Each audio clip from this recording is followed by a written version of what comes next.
Chapter 6. Winston was writing in his diary. It was 3 years ago. It was on a dark evening in a narrow side street near one of the big railway stations.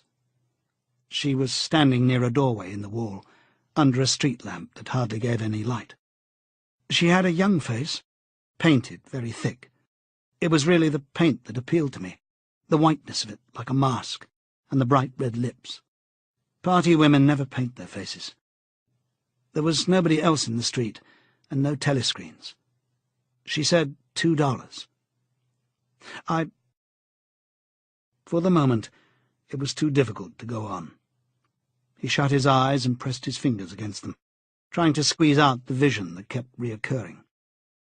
He had an almost overwhelming temptation to shout a string of filthy words at the top of his voice, or to bang his head against the wall, to kick over the table and hurl the inkpot through the window, to do any violent or noisy or painful thing that might black out the memory that was tormenting him. Your worst enemy, he reflected, was your own nervous system. At any moment, the tension inside you was liable to translate itself into some visible symptom. He thought of a man whom he had passed in the street a few weeks back, a quite ordinary-looking man, a party member, aged 35 or 40, tallish and thin, carrying a briefcase. They were a few meters apart, when the left side of the man's face was suddenly contorted by a sort of spasm. It happened again, just as they were passing one another. It was only a twitch, a quiver rapid as the clicking of a camera shutter, but obviously habitual. He remembered thinking at the time, that poor devil is done for. And what was frightening was that the action was quite possibly unconscious. The most deadly danger of all was talking in your sleep. There was no way of guarding against that, so far as he could see. He drew in his breath and went on writing. I went with her through the doorway and across a backyard into a basement kitchen. There was a bed against the wall and a lamp on the table turned down very low. His teeth were set on edge. He would have liked to spit. Simultaneously with the woman in the basement kitchen, he thought of Catherine, his wife. Winston was married, had been married at any rate. Probably he still was married. For, so far as he knew, his wife was not dead. He seemed to breathe again the warm, stuffy odour of the basement kitchen, an odour compounded of bugs and dirty clothes and villainous cheap scent, but nevertheless alluring, because no woman of the party ever used scent, or could be imagined as doing so. Only the proles used scent. In his mind the smell of it was inextricably mixed up with fornication. When he had gone with that woman, it had been his first lapse in 2 years or thereabouts. Consorting with prostitutes was forbidden, of course, but it was one of those rules that you could occasionally nerve yourself to break. It was dangerous, but it was not a life-and-death matter. To be caught with a prostitute might mean 5 years in a forced labour camp, not more, if you had committed no other offence. And it was easy enough, provided that you could avoid being caught in the act. The poorer quarters swarmed with women who were ready to sell themselves. Some could even be purchased for a bottle of gin, which the proles were not supposed to drink.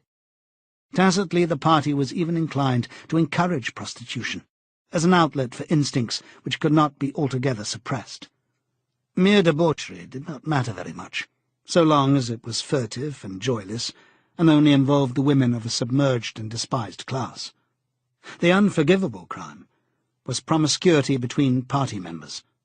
But, though this was one of the crimes that the accused in the great purges invariably confessed to, it was difficult to imagine any such thing actually happening. The aim of the party was not merely to prevent men and women from forming loyalties which it might not be able to control. Its real undeclared purpose was to remove all pleasure from the sexual act.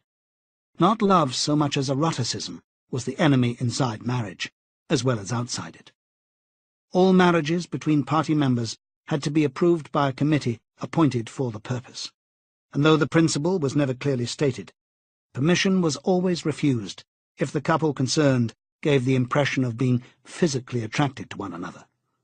The only recognized purpose of marriage was to beget children for the service of the party. Sexual intercourse was to be looked on as a slightly disgusting minor operation, like having an enema. This again was never put into plain words, but in an indirect way it was rubbed into every party member from childhood onwards.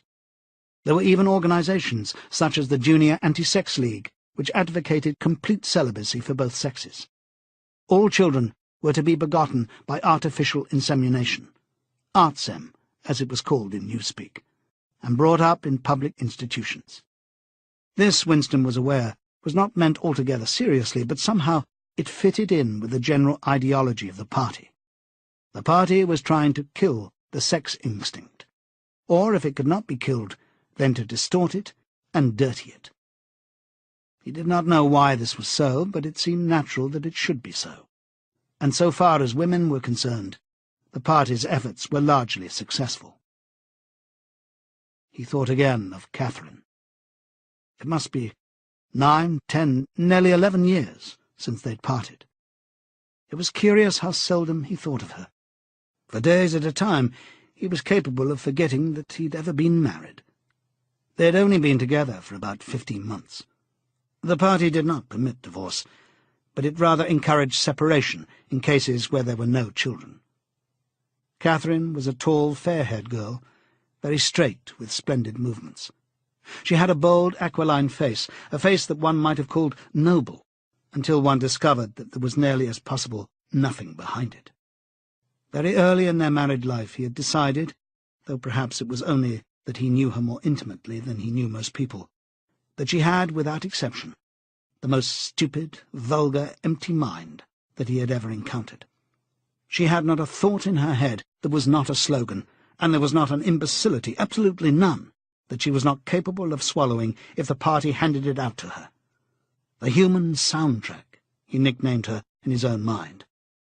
Yet he could have endured living with her if it had not been for just one thing: sex. As soon as he touched her, she seemed to wince and stiffen. To embrace her was like embracing a jointed wooden image. And what was strange was that even when she was clasping him against her, he had the feeling that she was simultaneously pushing him away with all her strength. The rigidity of her muscles managed to convey that impression. She would lie there with shut eyes, neither resisting nor cooperating, but submitting. It was extraordinarily embarrassing, and after a while, horrible. But even then he could have borne living with her if it had been agreed that they should remain celibate. But curiously enough, it was Catherine who refused this. They must, she said, produce a child if they could. So the performance continued to happen. Once a week, quite regularly, whenever it was not impossible. She used even to remind him of it in the morning, as something which had to be done that evening, and which must not be forgotten. She had 2 names for it. One was making a baby, and the other was our duty to the party. Yes, she had actually used that phrase. Quite soon he grew to have a feeling of positive dread when the appointed day came around. But luckily no child appeared, and in the end she agreed to give up trying, and soon afterwards they parted. Winston sighed inaudibly. He picked up his pen again and wrote, "She threw herself down on the bed, and at once, without any kind of preliminary, in the most coarse, horrible way you can imagine, pulled up her skirt. He saw himself standing there in the dim lamplight, with the smell of bugs and cheap scent in his nostrils, and in his heart a feeling of defeat and resentment which even at that moment was mixed up with the thought of Catherine's white body frozen forever by the hypnotic power of the party. Why did it always have to be like this? Why could he not have a woman of his own, instead of these filthy scuffles at intervals of years? But a real love affair was an almost unthinkable event. The women of the party were all alike. Chastity was as deeply ingrained in them as party loyalty. By careful early conditioning, by games and cold water, by the rubbish that was dinned into them at school and in the spies and the youth league, by lectures, parades, songs, slogans, and martial music, the natural feeling had been driven out of them. His reason told him that there must be exceptions, but his heart did not believe it. They were all impregnable, as the party intended that they should be. And what he wanted, more even than to be loved, was to break down that wall of virtue, even if it were only once in his whole life. The sexual act successfully performed was rebellion. Desire was thought crime. Even to have awakened Catherine, if he could have achieved it, would have been like a seduction, although she was his wife. But the rest of the story had got to be written down. He wrote, "I turned up the lamp. When I saw her in the light..." After the darkness, the feeble light of the paraffin lamp had seemed very bright. For the first time, he could see the woman properly. He had taken a step toward her, and then halted, full of lust and terror. He was painfully conscious of the risk he had taken in coming here. It was perfectly possible that the patrols would catch him on the way out.